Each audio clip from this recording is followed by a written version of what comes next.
اے مسجد جیڑا حیاتیاں دی مسجد ہے، اے مدرسے جیڑا حیاتیاں دی مسجد ہے، اے پبلک عوام جیڑے حیاتیاں دے عوام ہے۔ واہ بے غیرت کا بچہ، واہ واہ کتے کا بچہ، واہ۔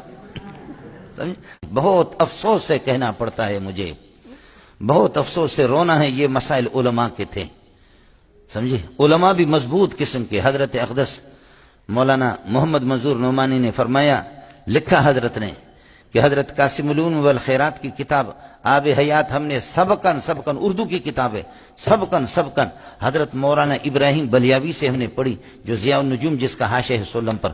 فرمایا اتنی کتاب علماء بھی اس کو سمجھ نہیں سکتے، ہم منطق میں ماہر تھے پھر بھی ہم نے اس کو پڑھا۔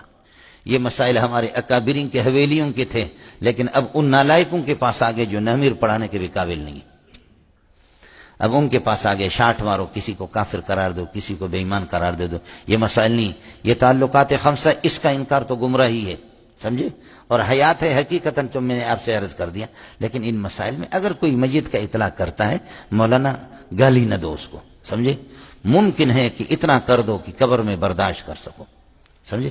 میں تو آپ یقین کریں، اللہ جانتا ہے کہ یہ رفع یدین آمین بالجہر پر بھی ہم بحث نہیں کرتے، بعض جگہ ہمیں مجبور کرتے غیر مقلد، اس لیے کہ رفع یدین اگر آپ دارالعلوم میں لکھ کر کے دے دیں گے، بنوری ٹاؤن میں اور کہیں بھی لکھ کر کے دے دیں گے، رفع یدین جائز ہے، صرف اولا اور بہتری ہے کہ نہ کرنا، آمین کہنا۔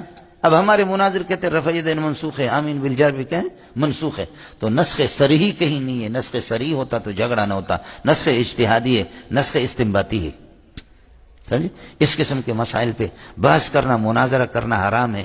ہمیں چاہیے کہ یہود و نصارہ کے خلاف اپنی صلاحیتیں استعمال کریں، مسئلہ سمجھو پھر تو بات کرو، لیکن آپ نے تو دیکھا نہ بھی، سمجھے، یہ اس طرح نہیں ہے۔ ان مسائل میں آپ یہ ہے کہ بس اتنی اس حد تک جو میں نے آپ سے عرض کر دی ہیں بنیادی چیزیں، اس سے زیادہ نہیں مولانا۔ میری گزارش یہ ہے کہ میری زندگی ان چیزوں میں، یہ بریلوی، شیعہ، جماعت اسلامی، اہل حدیث، اس قسم کی ان چیزوں میں ہم نے زندگی تباہ کر دی۔ اصل کام یہ ہے کہ قرآن کو سمجھو، اپنے اندر علمی استعداد پیدا کر دو۔ یہ چند مسائل یہ لفنگے لوگوں کا کام ہے، امت کو پریشان نہ کر دو۔ افسوس ہے تبلیغ پر، افسوس ہے تبلیغی جماعت پہ کہ اب راونڈ میں بھی یہ مسائل بیان ہو رہا ہے۔ خدا کی قسم تبلیغ والوں کو تو اس کا پتہ ہی نہیں ہے کہ کیا ہے۔ جب مدقق علماء جب یہاں تک ان کی رسائی نہیں ہے تو تبلیغی کی رسائی کہاں ہوگی؟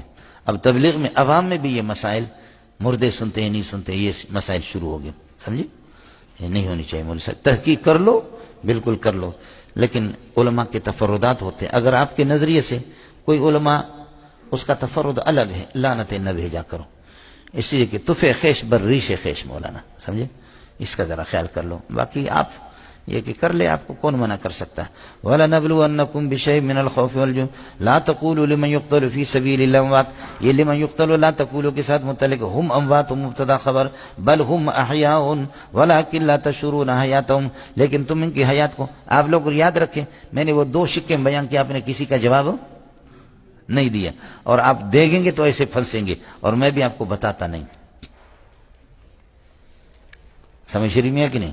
میں اس لیے آپ کو نہیں بتاتا کہ میں گیا تو دبئی میں ایک مولوی صاحب نے اپنی گاڑی میں مجھے اٹھایا، اور وہ ایسی گالیاں غلیظ قسم کے مولانا غلام اللہ کو دے رہا تھا، اور مولانا اللہ آپ کا بھلا کری ہے کہ ان کو مولانا پنجپیری رحمۃ اللہ علیہ کو، آپ کو معلوم ہونی چاہیے یہ پاکستان کے فارغ نہیں ہے، یہ لوگ علامہ انور شاہ کشمیری کے شاگرد ہیں۔ ہوگا تفرد، آپ اتفاق نہ کرو، آپ کو کوئی منع نہیں کرتا، لیکن یہ ہے کہ بہرحال ان کی توحیدی، ان کی محنتیں ہیں، مولوی صاحب محنتیں ان کی ہیں، سمجھے۔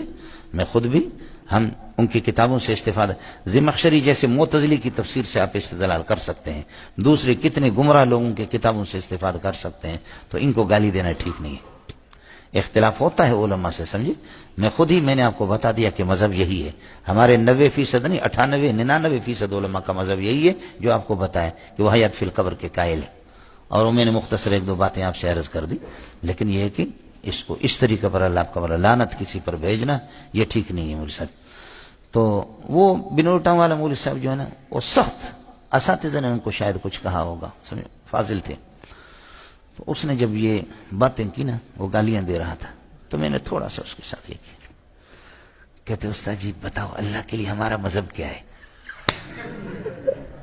بولو اللہ کے لیے ہمارا مذہب کیا ہے؟ میں نے کہا بس ہو گیا نا آپ کو، بس اسی پر خاموش رہو. سمجھ شریف میں ہے کہ نہیں؟ بس اسی پر زیادہ. کہا کہ بتاؤ. میں نے کہا نہیں بتاتا. جب تو بزرگوں کو لعنت بھیجتا ہے نا، میں نے بھی لعنتیں بھیجی، اپنا منہ کالا کیا. شیخ الاسلام ابن تیمیہ کو گالی دی، ابن قیم کو جو ہمارے ثانیہ کے اساتذہ ہوتے تھے، جو ہمیں کہتے تھے گالی دے دو. سمجھے؟ مفتی سعید احمد پالم پوری میرے شیخ ہے، بہت بڑے آدمی ہے دارالعلوم دیوبند کے. میں مفتی صاحب سے جتنا متاثر ہوں اپنے اساتذہ سے اتنا متاثر نہیں ہوں. مفتی سعید پالم پوری ہمارے اکابرین کا جو طریقہ ہے حدیث پڑھانے کا، نقل ہے، ایک دوسرے سے نقل نقل نقل نقل چلا آ رہا. یہ دو آدمی مولانا محمد یونس جونفوری جس کا 2 سال پہلے انتقال ہو گیا، سہارنپور کے جو شیخ الحدیث تھے، مولانا محمد یونس جونفوری، اور حضرت اقدس مفتی سعید احمد پالم پوری جو دیوبند کے اس وقت شیخ الحدیث ہیں. یہ ان دونوں کا انداز مقلدانہ نہیں ہے، ناقلانہ نہیں ہے، یہ خود ایک مجتہد کا در ہے.